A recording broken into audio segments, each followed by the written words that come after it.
রোজ তো গঙ্গায় ডুব দিচ্ছ, ছেলে তো বিয়ে হচ্ছে না। বাঙালকে লন্ডন দেখাচ্ছে। এই বাড়ি ছেড়ে আমি এক পাও যাব না। হ্যাঁ। মরতে হলে আমি এখানেই মরবো। একদম ঠিক। কি বলে? মুখ ফসকে বেরিয়ে গেছে। কথা বলবো 2026 সালে মুক্তি পাওয়া মিঠুন চক্রবর্তী এবং দেব অভিনীত প্রজাপতি 2 মুভিটা নিয়ে। যে মুভিটা আমি রিসেন্টলি দেখলাম এবং এই মুভি নিয়ে আমার এক্সপিরিয়েন্স এখন আমি আপনাদের সাথে শেয়ার করার ট্রাই করবো। সাবস্ক্রাইব করুন এবং আমার ভিডিও লাইক কমেন্ট শেয়ার করতে ভুলবেন না।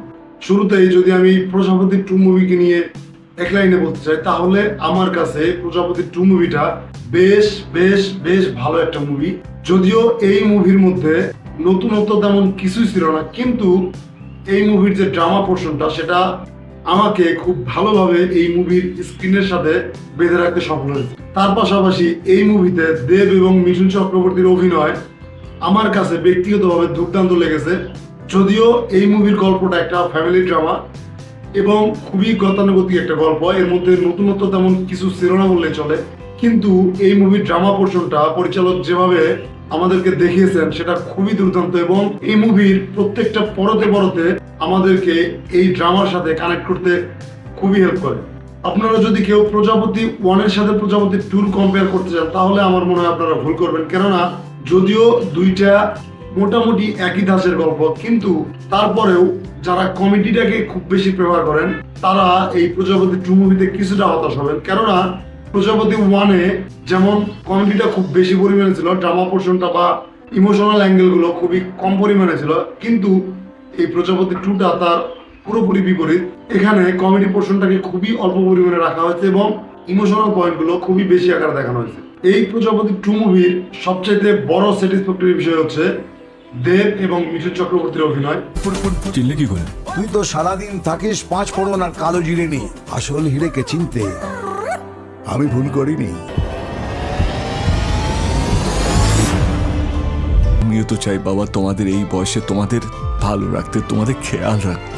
আমি ব্যক্তিগতভাবে এদের দুজনের অভিনয় খুবই এনজয় করেছি। এখানে মিঠুন চক্রবর্তী মূলত দেবের বাবার ক্যারেক্টারটা প্লে করেছেন এবং তিনি আমার কাছে ব্যক্তিগতভাবে মনে হয়েছে তিনি মূলত একজন বাঙালি বাবার রোলটা খুব ভালোভাবে প্লে করতে পেরেছেন। তার পাশাপাশি মধ্যবর্তী পরিবারে যে সকল টানাপোড়েন চলে এবং বাবা ছেলের সম্পর্কটা যেরকম হয় অনেকাংশে ঠিক সেরকমই এই মুভিতে দেখানো হয়েছে।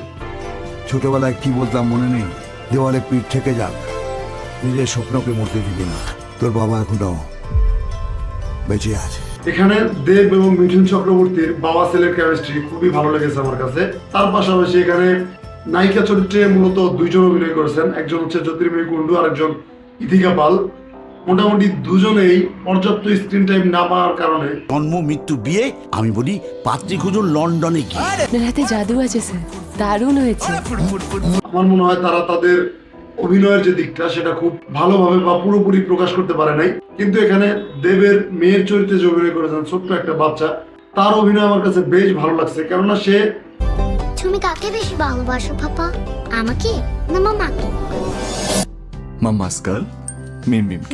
অল্প বয়সে একজন বাঙালি হবার পরেও সে যে ব্রিটিশ অ্যাকসেন্টে কথা বলেছে, ইংলিশ তাকে সে যেভাবে আমাদের সামনে প্রেজেন্ট করছে, মূলত ইংরেজরা যেভাবে আমাদের সাথে কথা বলে তাদের যে অ্যাকসেন্ট থাকে সে অনেকটাই সেভাবে কথা বলেছেন এবং সেটা আমার কাছে বেশ ভালো লাগছে।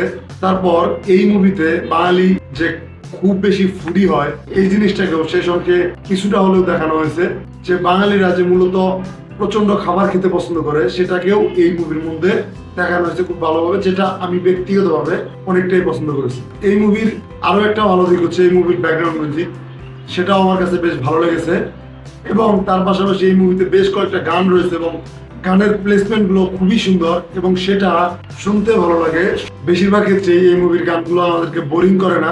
ফুটবে বিয়ার ফুল রে প্রজাপতি বসলে গায়েতে, আরে থেমে যা যত সব কথারা, তারা দে কথা শেষ। তুমি তো এবং গানের যে প্লেসমেন্ট গুলো রয়েছে বিশেষ করে ইমোশনাল অ্যাঙ্গেল গুলোর কথা আমি বলছি, সেটা খুবই ভালো। মূলত এই মুভির গানগুলো আমাদেরকে আরো একটু বেশি ইমোশনাল করতে পারে।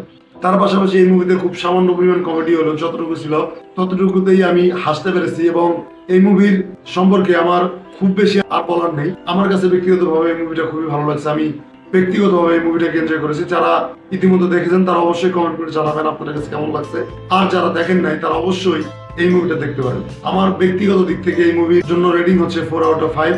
আজকের মতো এ পর্যন্তই, সবাইকে ধন্যবাদ। আসসালামু আলাইকুম।